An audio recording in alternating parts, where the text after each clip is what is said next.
जय स्वामी नारायण। घनश्याम नाम अनमोल खजाना, जो बोले सो पाएगा, बाकी सारा इस धरा का यहीं धरा रह जाएगा। आप सबको एकादशी की हार्दिक शुभकामनाएं। इस एकादशी को जल झुलनी, पद्मा व परिवर्तनी एकादशी के नाम से भी जाना जाता है। एकादशी का महत्व, तिथि व शुभ समय। सनातन धर्म में बहुत सारे त्यौहार मनाए जाते हैं। इसके साथ ही कुछ तिथियों का भी खास महत्व बताया जाता है। इन्हीं तिथियों में से ही एक तिथि एकादशी भी होती है। शास्त्रों में एकादशी और इस दिन किए जाने वाले व्रत बहुत महत्वपूर्ण माना गया है। एकादशी का दिन मुख्य रूप से भगवान विष्णु अर्थात स्वामी नारायण अर्थात अपने इष्ट देव को समर्पित होता है, जो हर महीने 2 बार आती है।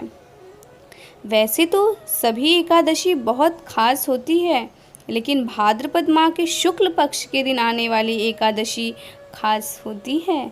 आपको बता दें, यह एकादशी श्री कृष्ण जन्माष्टमी के बाद आने वाली एकादशी होती है, जिसे जल झुलनी, पद्मा, परिवर्तनी एकादशी के नाम से भी जाना जाता है।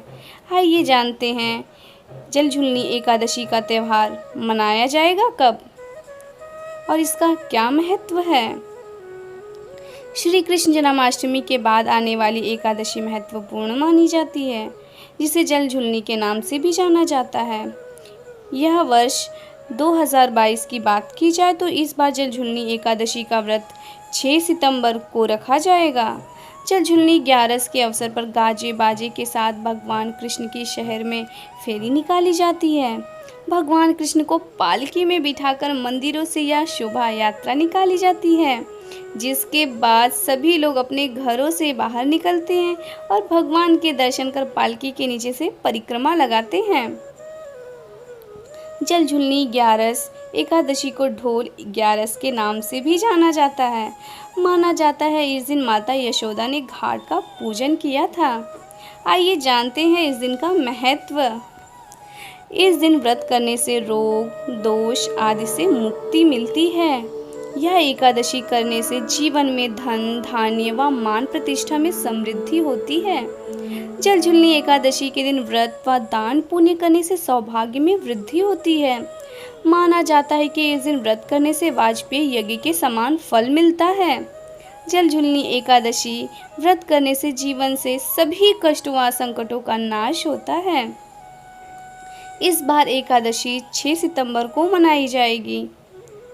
जल झुलनी एकादशी के बारे में एक मान्यता यह भी बताई जाती है कि इस दिन निद्रा में गए हुए भगवान विष्णु करवट बदलते हैं।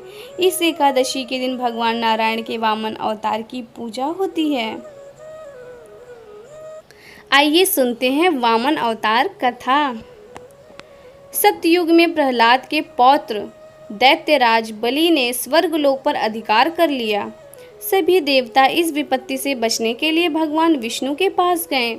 तब भगवान विष्णु ने कहा कि मैं स्वयं देव माता अदिति के गर्भ से उत्पन्न होकर तुम्हें स्वर्ग का राज दिलाऊंगा। कुछ समय पश्चात भगवान विष्णु ने वामन अवतार लिया।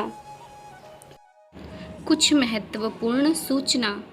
कुछ लोग 7 को भी एकादशी का व्रत रहेंगे, ऐसा माना जा रहा है, और कुछ लोग 6 को एकादशी का व्रत रहेंगे। एक बार जब बलि महान यज्ञ कर रहा था, तब भगवान वामन बलि की यज्ञशाला में गए और राजा बलि से 3 बग धरती दान में मांगी। राजा बलि के गुरु शुक्राचार्य भगवान की लीला समझ गए और उन्होंने बलि को दान देने से मना कर दिया, लेकिन बलि ने फिर भी भगवान वामन को 3 पग धरती दान देने का संकल्प ले लिया। भगवान वामन ने विशाल रूप धारण कर एक पग में धरती और दूसरे पग में स्वर्ग लोक नाप लिया। जब तीसरा पग रखने के लिए कोई स्थान नहीं बचा, तो बलि ने भगवान वामन को अपने सिर पर पग रखने को कहा। बलि के सिर पर पग रखने से वह सुतल लोक पहुंच गया। बलि की दानवीरता देखकर भगवान ने उसे सुतल लोक का स्वामी भी बना दिया। इस तरह भगवान वामन ने देवताओं की सहायता कर उन्हें स्वर्ग पुनः लौटाया। ऐसी ही और भक्तिमय कहानियाँ सुनने के लिए हमारे चैनल को सब्सक्राइब कीजिए। धन्यवाद। जय स्वामीनारायण दास ना दास।